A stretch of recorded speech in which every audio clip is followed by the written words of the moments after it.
Welcome back to Pillar to Post, everyone. Welcome. Now, before we get going, if you're new to the channel and you haven't done so yet, make sure you hit that thumbs up, hit that subscribe button, and click the bell for notifications every time we go live or a new video is uploaded. Now, let's get to it. Now, I'm a little bit late on this review because I was dead tired at the end of the day yesterday. I spent from 8:30 in the morning till 6:30 at night on the road. Came in, relaxed a little bit, caught some AEW Dynamite, was pleasantly pleased with the show, and following the show, proceeded to commence with more relaxing. See, the angry Viking gets tired too. So thus, a little bit of a late review for AEW Dynamite on November 13th, 2019. So you're getting it on the 14th. A little bit late. Sue me. Well, ladies and gentlemen, I gotta say, like I said, I was pleasantly pleased with the show. Great things seem to be happening for AEW. They're going places where a lot of companies are a little bit afraid to go. They're also doing things that the fans are gravitating towards and that are getting their thrills, much like they used to in the wrestling business. Continued right where Full Gear left off and continued to amp up their wrestlers, hype them up, sell them the way they needed to be sold. And overall, pitch perfect show. Okay? Now, a lot of people might say, oh, I'm being a little bit soft on AEW because I hate WWE the way I do. I don't hate WWE. Okay? Don't get me wrong. I don't hate it. I dislike the direction they have gone. Okay? We have seen it with NXT before they went on the USA Network. The great work that Triple H can do for WWE. Now, I've never been a big fan of Triple H when it comes to his in-ring antics, his ability, his style. Okay, I've never been a big fan of his. Yes, the best water spitter in the business, but what he does in NXT is usually pretty spot on. And it was going in a direction it needed to go. But since being now broadcast live, it seems like some of his power, some of his direction has been taken away, swerved a little bit by, VKM. But this isn't about WWE. This is about AEW. And if you don't know what it stands for, well, just read it. All Elite Wrestling. Well, ladies and gentlemen, you know that the Angry Viking has a little bit of problems with his peepers. So to get a better look at you, I gotta put the old spectacles on and read some of my notes and go from there. So let me bring up my notes for you because, it's gotta be done. So, excuse me. So we start off the show with a little bit of a video package recapping the results and the ongoings of their first official pay-per-view titled Full Gear. Take away what you want from the name, okay? I wasn't a fan of the name either. But what went down at Full Gear made up for a lousy pay-per-view name. Okay, now if I judged every book by its cover, well, I'd probably miss out on some pretty good reads.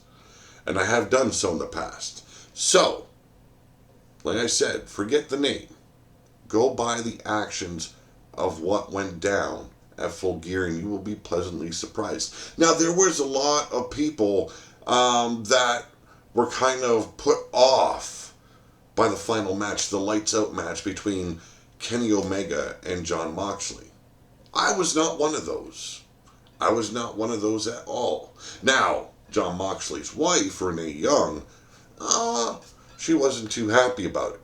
But, she's working for those other guys, so she doesn't have a say. Now, if I slur my words a little bit, I do apologize. I just had some dental work done on the upper right side of my mouth. And so I've got a little bit of pain going on in my mouth. And if I slur my words a little bit, I do apologize. No, I have not been drinking. I have not drank in a very long time. Quite frankly, I got a little bit of the wasteland shine sitting right there in front of me. And I haven't touched it in way too long. But that's for another time. So, we get a little bit of a backstage video showcasing Kenny Omega. He's being inspected by the doctors from the injuries he sustained at Full Gear. The shiner he was sporting, black, man. It almost looked like it was makeup. And maybe that's the case. I don't know. If you watch the match, I don't think it was. He took quite the hit in the face to create such a black bruise. The lacerations shown on his back, wow. They were starting to scab over already, and they look pretty gnarly. Omega was told that he needed to take a week off to recover. Omega turned around and asked how Moxley was doing, and the doctor turned around and told him that he was cleared for action. So you could see that there was a little bit of a wounded pride on the part of Kenny Omega hearing that. And it seemed like, and Michael Nakazawa was in the office with him. I wouldn't know what you call it. Basically just a medical staff room. And I guess it seemed like Michael Nakazawa wanted to stand up for his brother, his good friend. And we get our opening bout with Jon Moxley taking on Michael Nakazawa. My response to this match is about as long as the match was, and that's short. Making quick work of Michael Nakazawa, hitting the paradigm shift, that is what he calls the DDT here in AEW, just obliterated Michael Nakazawa. Michael Nakazawa got a couple of hits in, but Moxley took him out in a fierce manner. And I think it was a nice way to prove his point following a match against the likes of Kenny Omega. Kenny Omega voted and named the best wrestler in the world, I believe, in 2018. And well deserved as well. But Moxley definitely sending a message, not just to Kenny Omega, but to upper management as well. Your winner of the match, like I said, Jon Moxley. Now, after the match, Moxley celebrates a little bit, and then asks for a microphone and directs this question to the back. And I'm pretty sure he was aiming straight at Tony Khan when he asked, does this one count? Meaning that his match at Full Gear did not count towards his overall victories in AEW due to the fact that it was an unsanctioned match. Now, AEW's been really pushing it hard that wins and losses matter here in AEW. And it was a direct shot at management when he took out Michael Nakazawa. And definitely asked to make sure that one counted. Now, John says he's a lot of things, but one thing he is not is a liar. He told everyone what would happen at Full Gear and delivered upon his promise as advertised. Moxley also claimed that Omega will never be the same again. And I don't think, following a match like that Omega is going to be looking at Moxley the same way again. Definitely will be we'll be looking to learn a little bit of the craft when it comes to the extreme moments. Now, not saying Kenny Omega did bad in that match when it comes to a hardcore street fighting style match, but definitely Jon Moxley took him to the limit and took him to a place he's never been before. Moxley says he respects Omega because he had the balls to compete in a match no one in the dressing room could.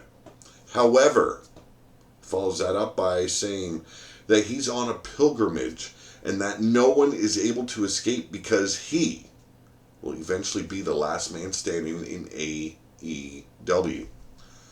He lays out an open challenge and asks if anyone in AEW in the locker room is willing to test their own mortality against him. Just say the word and he'll remind them of where they stand on the food chain.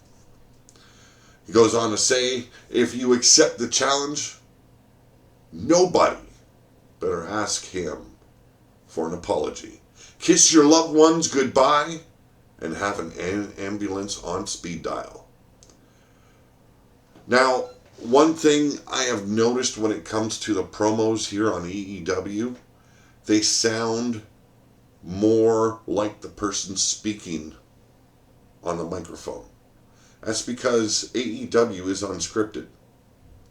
Now, I am sure that they give their wrestlers a direction to go, but allow those wrestlers to use the vocabulary they please, as well as the direction they want to take it.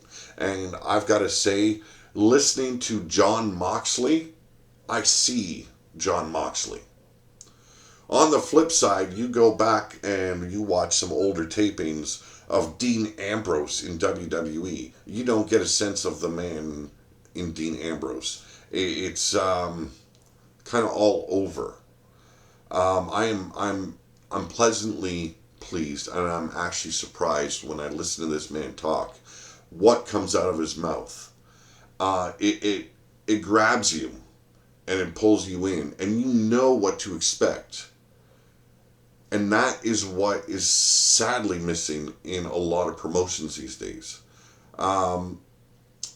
Just that the balls seem to be here in AEW. Now we move on. Up next, tag team matchup: The Dark Order taking on Jurassic Express. No, it's not with Luchasaurus. It's with Marco Stunt and Luke Perry's son. Jungle Boy, Jack Perry. Now, it looks good. It does. It's a very good match. Marco Stunt, very and sadly outmatched in so many ways. His size is a detriment to this team. And I hate saying it because, I don't want to say anything bad. Like, the kid is entertaining. And I say kid because I know I'm a lot older than him. He is, I believe, 23, 24 years old. He is a man in the size of a boy. The kid's got talent. He can fly. He can do a lot of things in that ring. But when it comes down to it, the size and the power that comes into play when you've got a team like Dark Order or any other team out there in AEW, this kid is just outmatched and outclassed in every single way. I don't know how they're going to push this kid up in a believable manner. Right now, it kind of seems like he's going that kind of comedic, entertaining route. I think that's, about as much as they can really deliver. They tease something different in this match, or I should say following the match. But it was the Dark Order that would hit their finishing move, known as the Fatality. Dark Uno gets the pin, and your winners of the match, Dark Order. But after the match, Dark Uno tries to recruit Marco Stunt and says they can give him a purpose. He asks if he wants to be one of the Dark Order, Stunt goes to grab the mask that Dark Uno holds out to him to accept, but Jungle Boy gets in the way and prevents him from doing so. Dark Uno orders his minions to attack them both, and the assault commences. Now, lucky for Marco Stunt and Jungle Boy and Jack Perry, Luchasaurus returns and he cleans house from the stage all the way down to the ring, and then proceeds to whoop ass inside the ring. He eventually takes out Grayson with a super kick and a standing moonsault. Jungle Boy and Marco Stunt and Luchasaurus celebrate inside the ring with a big hug. Luchasaurus, for a man his size, and I know he was in WWE for a short period, I think they really dropped the ball on him there. This guy, not only is he big, but he is agile, he is fast, and the abilities he has, not just martial arts, but wrestling in itself, I want to see a lot more of him. I want to see him, I would like to see him do a little bit more alone. Still have Marco Stunt and Jungle Boy at his hip, but Marco Stunt and Jungle Boy, it seems like they've relegated him to this tag team kind of deal. Let Luchasaurus loose. I want to see what that big man can really do in singles competition. We follow that up with Shawn Spears versus Darby Allin versus Peter Avalon, the Librarian, in a triple threat. Excellent match. I knew as soon as Darby Allin was announced for this match that it was going to be a good one. Now, during the match, though, Joey Janela comes out and begins brawling with Shawn Spears on the outside, taking it right to the crowd. Now, they are holding true to a triple threat rules. There is no disqualification in a triple threat, and AEW holds up to that. Like I said, Janela and Spears, they battle it out with the crowd. Later in the ring, though, it's Darby Allin pinning Peter Avalon, the Librarian, with the top rope coffin drop. Excellent match. I knew it was going to go where it was going to go. And then after the match, I popped.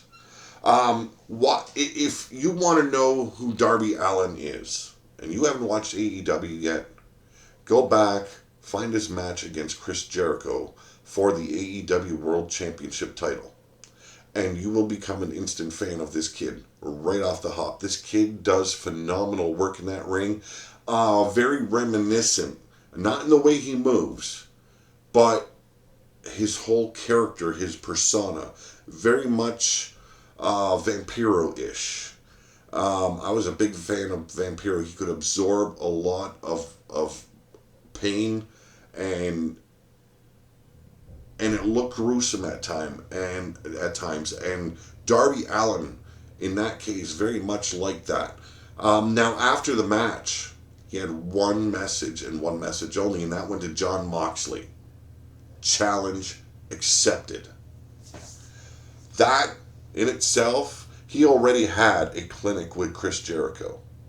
I can see Darby Allin and Jon Moxley, if under the same pretenses as Full Gear was with Moxley and Omega, they could very well outdo that match. I don't believe it will be under the same pretenses, under the same rules. But, given the opportunity, I believe Darby Allin is going to shine. And he already has shone here in AEW. So watch out for this kid. A lot of good things coming. But with Jon Moxley's push, are they going to have him lose to a relatively unknown when it comes to Darby Allin? Big question there. From there, we go to Nyla Rose versus Danny Jordan. A squash match. It was. Nyla Rose just demolished her opponent. Now, Danny Jordan, them thighs came to mind. Just, she tried getting in the face of Nyla Rose. Fell short in so many ways. After a Samoan drop, Nyla Rose crushing Danny Jordan with a sit-out powerbomb, picking up the victory. You know that she's aiming to get back in contention for that women's championship in AEW. Now, from there, we went to an interview with Allie on the ramp. And during the interview, she talks about wanting to make an impression on Dynamite after her showings on AEW Dark. But then, cut off by Awesome Kong and Brandy Rhodes. Kong destroys her, levels her, and then proceeds to take a piece of hair, much like we seen at Full Gear when Brandy Rose brought out Awesome Kong, did likewise. I don't know what's going on with the whole storyline yet. I can't wait to see where it goes. Brandy Rhodes really taking a different approach with the gimmick she is using here in AEW. Awesome Kong has always been a fierce and powerful grappler in that ring. Going to be interesting to see where they take it. Now from here, we get Chris Jericho in the ring, bragging about being the greatest of all time, and it's hard to dispute. The man is known as the GOAT. He's done it all. He's done it all, and has held titles around the world in almost every promotion that he has been a part of. I believe every promotion he's been a part of, he has been a champion. So it's hard to dispute that he is the GOAT, but his age catching up to him, you know. He demands a thank you from every member of the AEW roster and the front office, the side office, the back office. Doesn't matter which office, he wants a thank you. And he wants it from the people who matter, not the jackasses that came out of Nashville.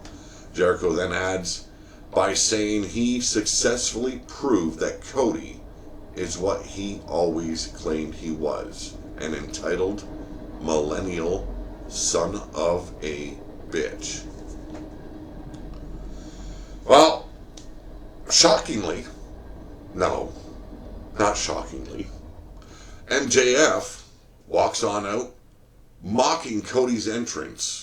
Cody's music hits, the fans on their feet, they all expected Cody to be stepping out. MJF says he has something to get off his chest, and says that Cody's career would have been over if he didn't do what he did. And as you know, if you watch Full Gear, he threw in the towel as the walls of Jericho were locked in on Cody Rhodes.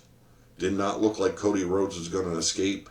MJF, that is Maxwell Joseph Friedman, if I got that correct, throws in the towel. The match is called. Chris Jericho retained his title.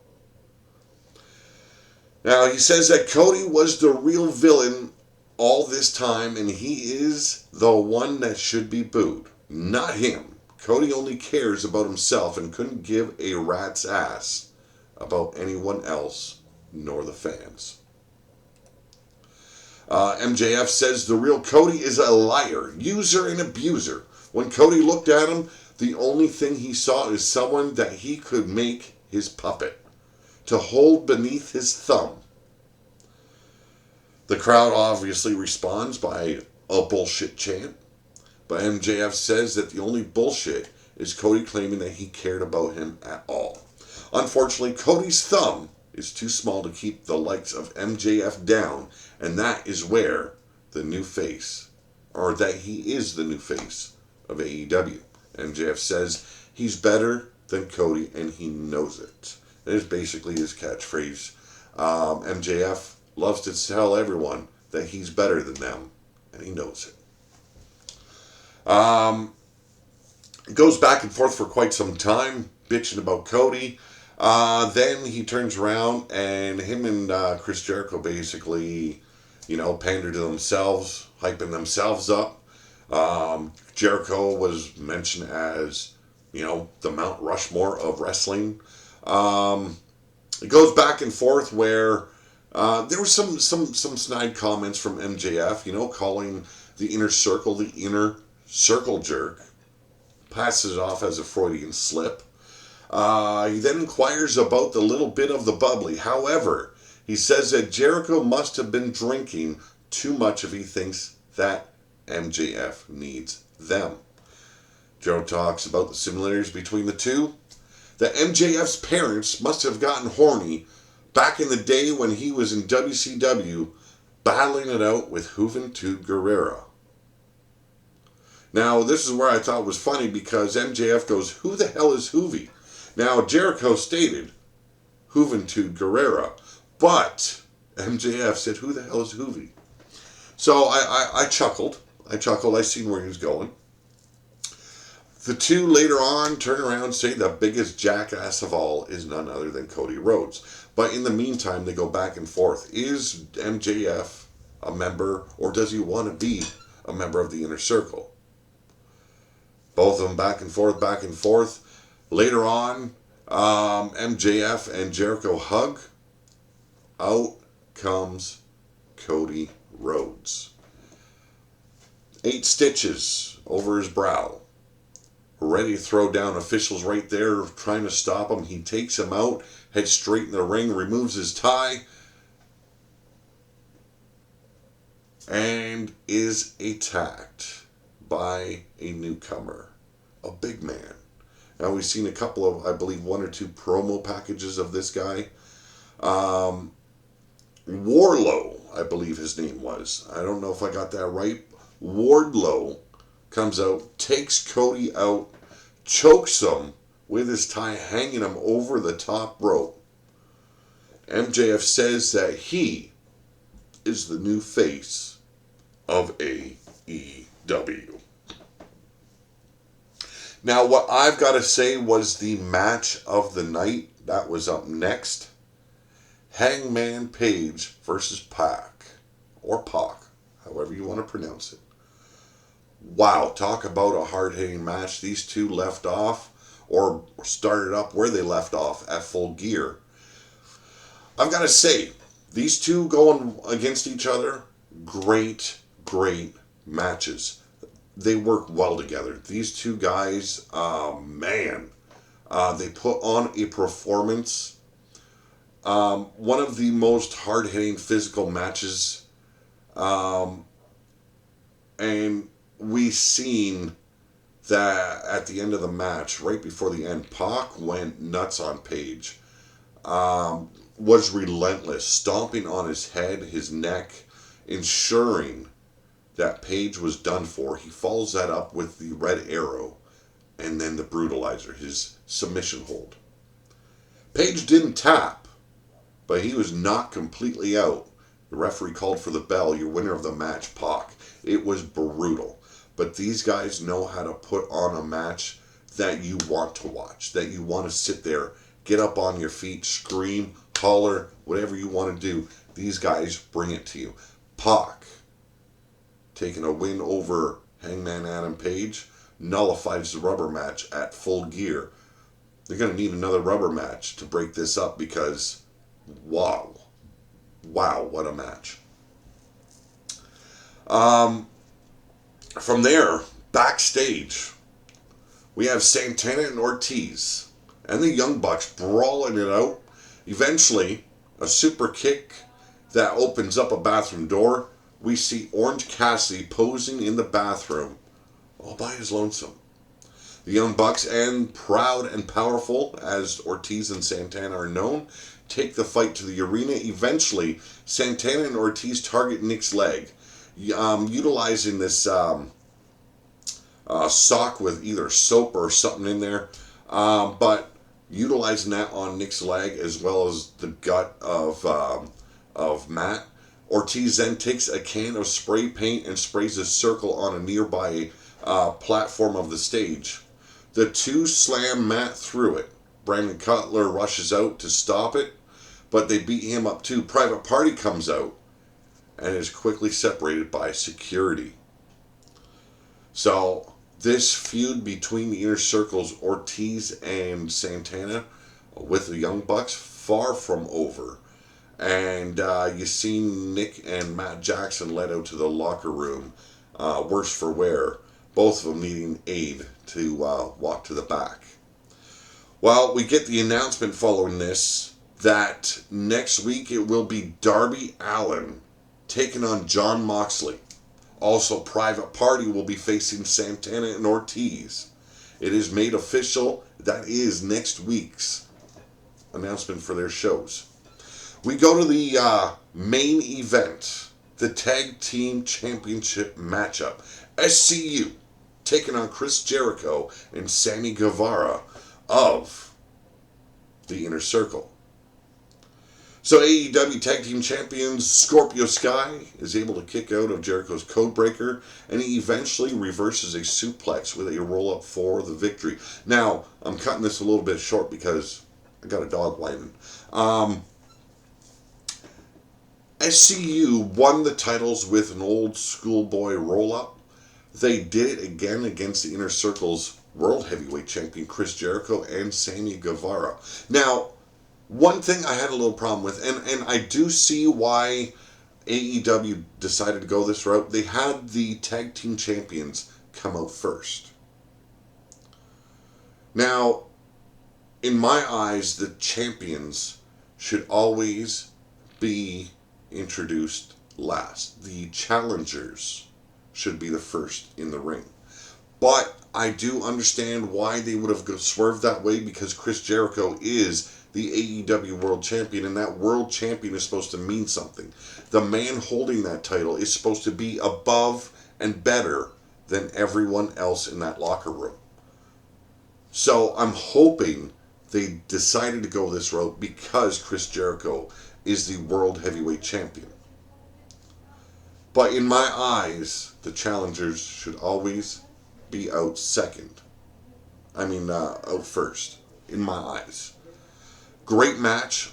Seen a lot of things we've seen from Scorpio Sky and Frankie Kazarian in the past. Got to see how well Chris Jericho and Sammy Guevara worked. Now you could see there was a little bit of an unknown factor with the team, and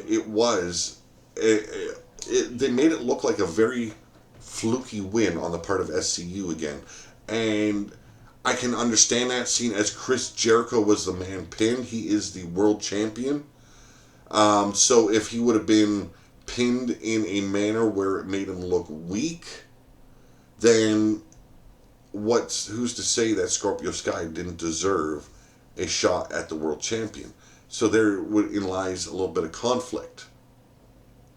So they had him with a roll-up victory, much like SCU won the tag team titles, and made the world champion still look strong, but he was taken by surprise with a kind of a cheap victory. Now, after the match, Chris Jericho throws the fit of a lifetime, takes out the side rails, and starts swinging a chair in frustration as AEW goes off air. That was the Wednesday Dynamite episode of AEW Dynamite on November 13th, 2019. I have to say they did an exemplary job. I was not disappointed in what I watched. Now, I think the Moxley match, a little bit quick. I believe that the squash match with Nyla Rose could have been done a little bit different. We've seen 2 squash matches. I don't like seeing 2 squash matches in a show. But you look at the size difference between Nyla Rose and her opponent. Her opponent came off. She looked very strong. She did. She looked very strong. She looked tough. She came right at Nyla Rose, giving stiff shots to the face, to the chest. It was to show that Nyla Rose is dominant and fierce and powerful. She is a machine. And a squash match. Michael Nakazawa following very quickly at the hands of Jon Moxley. I can understand it. I just don't want to see that happen too often. We want to see competitive matches from AEW, and those were not competitive matches. Statements were made, and that is the point. That is the point of the squash match, is to make a statement. Nyla Rose needed to make a statement. Also, Jon Moxley needed to make a statement. Now, Nyla Rose needed to make a statement to the women's division. Jon Moxley needed to make a statement to the locker room as well as management. Overall, if I had to rate this by stars, I'd say 3.5, maybe close to 4, and that would be my review of the show. So, ladies and gentlemen, if you haven't done so, make sure you hit that thumbs up. Make sure you subscribe to the channel. Hit that notification, that bell that gives you every notification every time we go live or upload a new video. This is the Angry Viking Pete Wall. I am out of here.